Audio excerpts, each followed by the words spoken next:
The dream of the all-in-one powerhouse was supposed to be dead.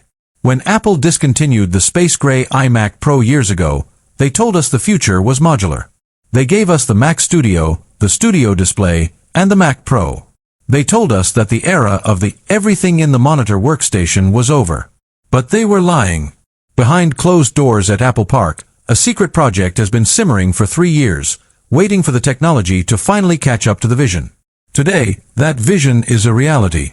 The iMac Pro is back. And it's not just a bigger iMac, it is a fundamental redesign of what a professional workspace is supposed to look like in 2026. If you have been waiting for the ultimate desk setup, the one that eliminates the cables, the clutter, and the compromises, you are looking at the most important computer Apple has ever built. Welcome to my channel Tech Launch.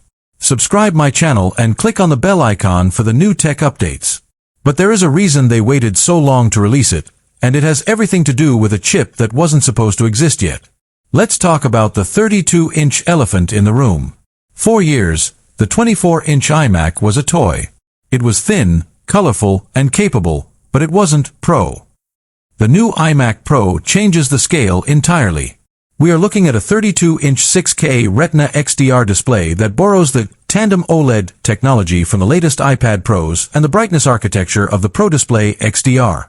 This isn't just a screen, it's a window. With a peak brightness of 2000 nits and a 1:0,0,0,0,0,0 contrast ratio, this display makes every other monitor on your desk look like a relic from the 90s. But the real magic isn't just the pixels, it's the glass. Apple has finally integrated Nano-texture as a standard for the Pro model, virtually eliminating glare without sacrificing the sharpness that designers crave. But a pretty screen is useless if the engine underneath can't keep up. Welcome to the era of the M5 Max and the M5 Ultra. While the world was still reeling from the M4 launch, Apple's silicon team was busy perfecting the 2-nanometer process. The M5 isn't just a speed bump. It introduces a radical new fusion architecture that allows the CPU and GPU to share a pool of unified memory with zero latency in ways we've never seen. We are talking about 512 gigabytes of unified memory available directly on the die. 4 video editors working in 8K ProRes or 3D artists rendering in real time. This means the loading bar is officially a thing of the past.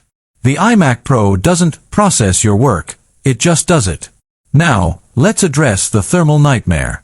How do you put a chip as powerful as the M5 Ultra, a chip that can consume massive amounts of power, behind a display that is less than an inch thick? This is where Apple's engineering team performed a miracle. The entire back of the iMac Pro has been reimagined as a giant, passive heat sink, supplemented by a dual silicon vapor chamber. There are no whirring fans.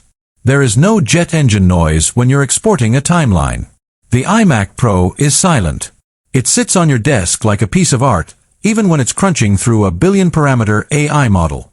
Speaking of AI, the M5 chip features a dedicated neural accelerator array. In 2026, Apple Intelligence is no longer a side feature. It is the core of the experience. The iMac Pro uses this local AI power to handle real-time voice isolation, automatic video color grading, and even predictive coding for developers. It's like having a digital assistant that lives inside the silicon, optimizing your workflow before you even